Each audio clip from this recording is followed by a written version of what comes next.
reforms. Kind of got what you wanted. Then some people said, we want real reform so it doesn't happen again. Hey, you know what? I kind of agree with that too. Guess what? Most people do. They say in this story, most Americans want reform. And I'll read this in a second. Here we go. 79% of Americans support having outside law enforcement agencies investigate police misconduct rather than leave it to the department to handle. They talk about all the various reforms people support. Instead, what are the Democrats doing? They just jumped the shark. Take a look at this. Right here. This is who it is. The mayor of Minneapolis was thoroughly booed and dismissed once he refused to commit to defunding the police department. No one would be happier to see defunding the police being a wedge issue for Democrats in November than Donald Trump. He's right. This guy, Andrew Eggers, says, quote, I do not support the full abolition of police. All right, then get the F out of here. Hard to get any clearer than that. These people, this is Mayor Jacob Frey of Minneapolis, and he was challenged. They said, will you agree to defunding the police? Yes or no? You're in the lead. His response, I do not support the full abolition of police.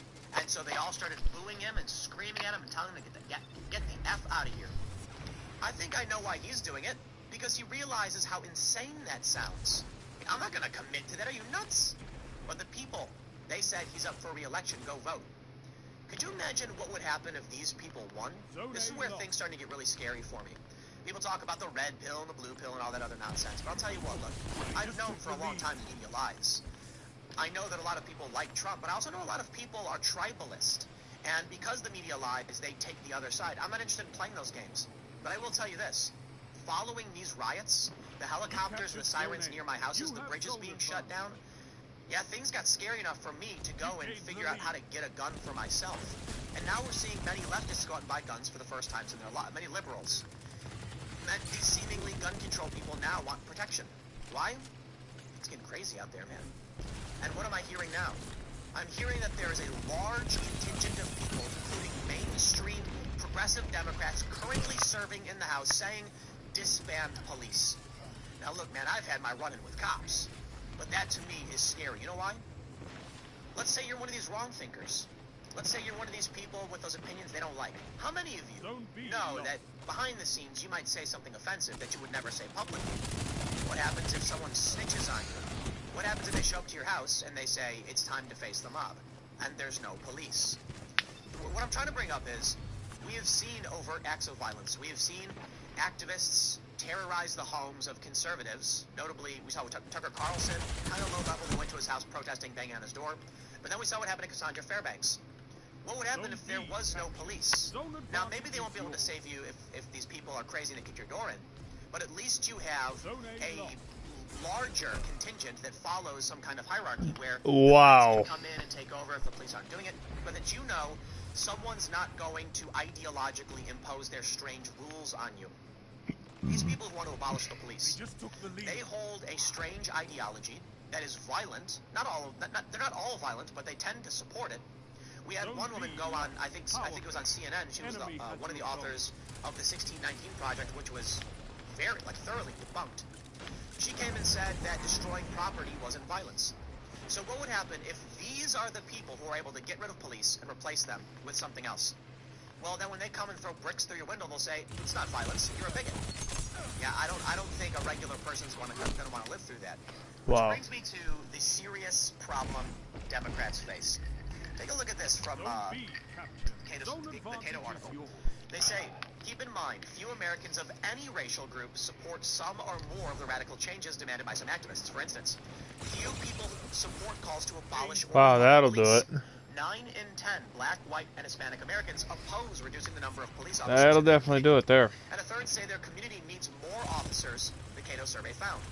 And a Yahoo YouGov survey found that only 16% of Americans favor cutting funding for police departments, including 12% of whites, 33% of blacks, and 17% of Hispanics. While Americans support 57% the general purpose behind the protests in response to the death of Floyd, they do not like protests that turn violent and lead to rioting. And the Yahoo YouGov poll found that 51% felt the Minneapolis protests were mostly violent riots, not peaceful. This may be why a Morning Consult poll found that 71% of Americans support sending in the National Guard to address the protests. Well, how about this? from Political Polls, Morning Consult. Who's more responsible for inciting violence during the protests? Protesters, 45%. The police, 35%. Nice shot. I don't know what that other group is. Maybe it's the I don't know group, which we can see here that people typically think the protesters are the ones at fault. Now, I think a fair point to be made is nobody should think the police are inciting violence. That number should be down. Left and right, I think everyone should agree. Whatever is happening that's causing this, we should solve this problem, right? But for the time being, what do we know? These Democrats have seized upon this opportunity for an extremist position. Most people in this country would oppose. Even people in big cities who got problems with cops are saying, whoa, wait, what? No. I reached out to some of my friends who are supporting these protests and not protesting themselves, and I said, would you support a call to abolish the police? And they're like, what are you talking about? What?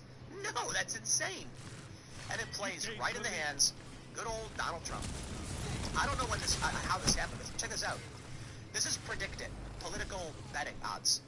And Trump was favored to win 26th of May, 27th of May, but then around the 28th, 29th, things changed. Trump dipped and Biden surged. Joe Biden is now predicted to win the election this November. And I just do not believe it. I really, really don't believe it. And there's so many reasons not to believe it. First of all, take a look at this story. All of these cities where we're seeing police brutality, they're Democrat cities. In fact, in New York City, stop and frisk, which is widely regarded as a racist policy because it specifically targeted communities of color, and Michael Bloomberg said as much in, I guess, like just openly and publicly, he said, well, those people doing it, we're going to go after them. Stop and frisk was gun control. It was them trying to stop people, frisk them, looking for weapons. And it was also targeting racial minorities. This is New York City. It's the stronghold for Democrats. Look at Chicago. All the problems they have. Yeah, that deserved it. Controlled by the Democrats for what? 100 years? And what have they solved? Minneapolis, where this started, is a Democratic-run city, mayor, congresswoman, governor. So what's the solution? Do you really expect me to believe that come November, these people are going to come out and vote for Joe Biden? Who thinks Joe Biden's going to solve any of these problems? This, to me, I find absolutely shocking. But take a look at this. This is really interesting. In a story from the Wall Street Journal, they say Americans are more troubled by police actions over George Floyd than by violence at protests, poll finds. I actually agree with that. Some people might look at that and think it contradicts the other studies. No. I think what happened to George Floyd was horrifying. Absolutely horrifying. And so that absolutely needs to be solved. But here's the thing. They arrested the guy. Now, I'm kind of satisfied. He's going to face trial. I hope they don't try to overcharge him, and they arrested the other cops. All right, well, there we go. Hey. And now we can call for some reform. Now we're seeing violent riots, and I'm concerned about that, too. But I'll tell you what. If I had to, I'd say they both shouldn't be happening. But I really do think there's a difference between smashing a window and massive loss of property and stuff and kneeling on someone's neck until they're dead. Trust me, they're both wrong. I get it. But they're wrong in different ways. I think life comes first, then property. Although we're seeing widespread property destruction, the point I'm trying to make is, if people think, it's worse that this guy died, I think that's fair to point out. I don't think it means that Americans support the violence. Take a look at this. 80% feel the country is spiraling out of control, according to a new Wall Street Journal NBC News poll. We can also see something really fascinating, though. Take a look at this. Mr. Trump's biggest advantage over Mr. Biden continues to surround economic issues. When asked who would be best at cutting the unemployment rate and getting people back to work, Americans picked Mr. Trump 48% to 35%. A similar share said Mr. Trump would be better with the economy. Mr. Trump held a slight advantage, 43% to 40%, on the question of dealing with China. I mean, these are the issues that people care about when it comes to the election. Moody's Analytics, which predicted Trump was going to win very easily, talks about the price of gas in the economy, and they don't take these other factors into consideration. I think you definitely need to, but I'll tell you what. As much as I think it's fair to say that I personally, so I have seen many apolitical people get activated by this. People that never cared about politics are now talking about voting.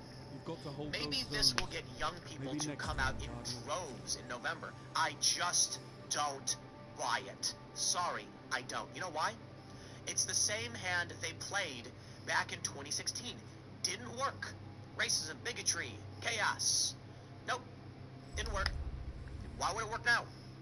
Bernie Sanders thought he had the youth vote. They didn't turn out for him either.